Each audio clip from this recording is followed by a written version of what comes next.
This is my SEAC Mako 3.9, 599 Aussie dollars in Anaconda. Pretty budget kayak, but good length, it's good stability, tracks really well.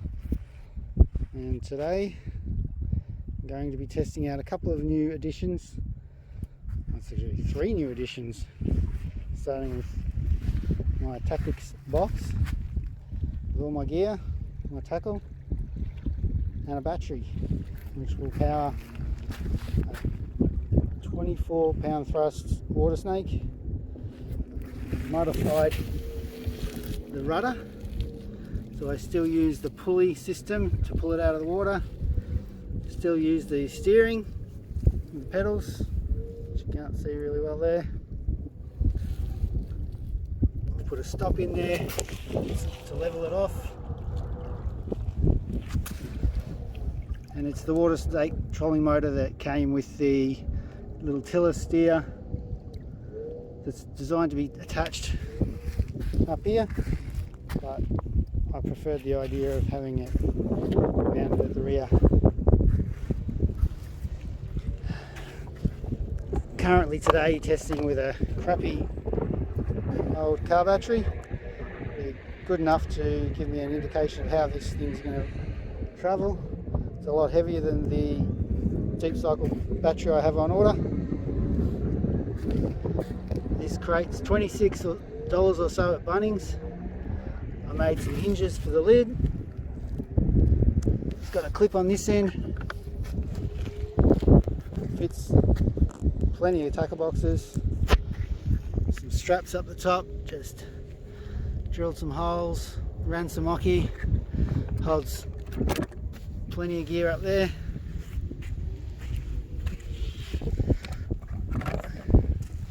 Cheapest, easiest crate that you can find. I had the smaller size one, went up to this just because I could and because I wanted to put a battery in the back. Hopefully the weight's not too much at the back, but we'll test it out today. If it is, then I'm going to have to look at some front mount options. Speaking of the front, I've got a pretty decent sized hatch up the front here, which I have put one of those windscreen shades, cut to size, bit of double-sided Velcro, bit of insulation because that's watertight. That's kept a block of ice cold for 5 or 6 hours. Well, basically still frozen and solid. So it does all right. Oh, that's my little anchor that I've made. 3 kilo dumbbell, bit of cord, and a fishing reel. And I have Scotty rod mounts, baitcaster style for the main trolling motor. Got the stock one that came with a kayak stuck in there. I have a 12 volt battery in there, little 7 amp hour. I'll show you, tucked in there nice and safe.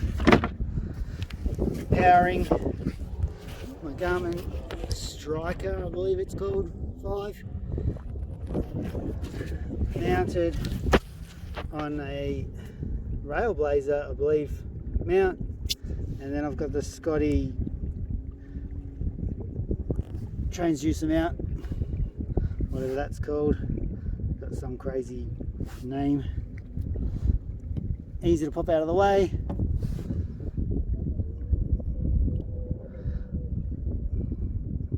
Still learning how to use the Garmin.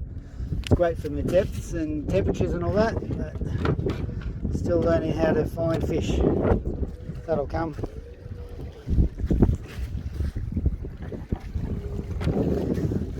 So here's my modified switches. I've removed them from the top of the water snake, turfed that shell, replaced it with this switch from Jaycar, like a $6 box I mean. Pop the switches in there, and now we have forward, reverse, and high and low. Even put the sticker off the little case onto the box, just so I know what I'm looking at, just in case I forget what power I've got. I've got my fish grips clipped to my seat, I've got my pliers and my scissors tethered under there. Pretty comfy seat comes with it, and your Hobie manual inflating kayak. My Hobie manual inflating life jacket. Out at Lake Eppalock today. Plenty of jet skis and speedboats roaring about. Light breeze, but the water doesn't look too bad from here. It'll be a good test. I'll take some video when I'm out on the water.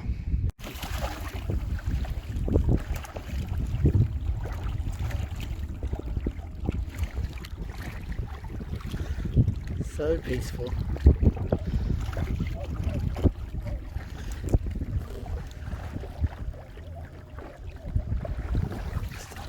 Come along on low speed.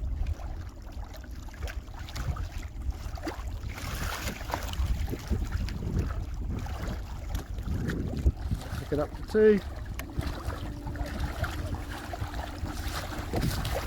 Yeah. I can definitely feel the weight of the battery, but it's still handling pretty well.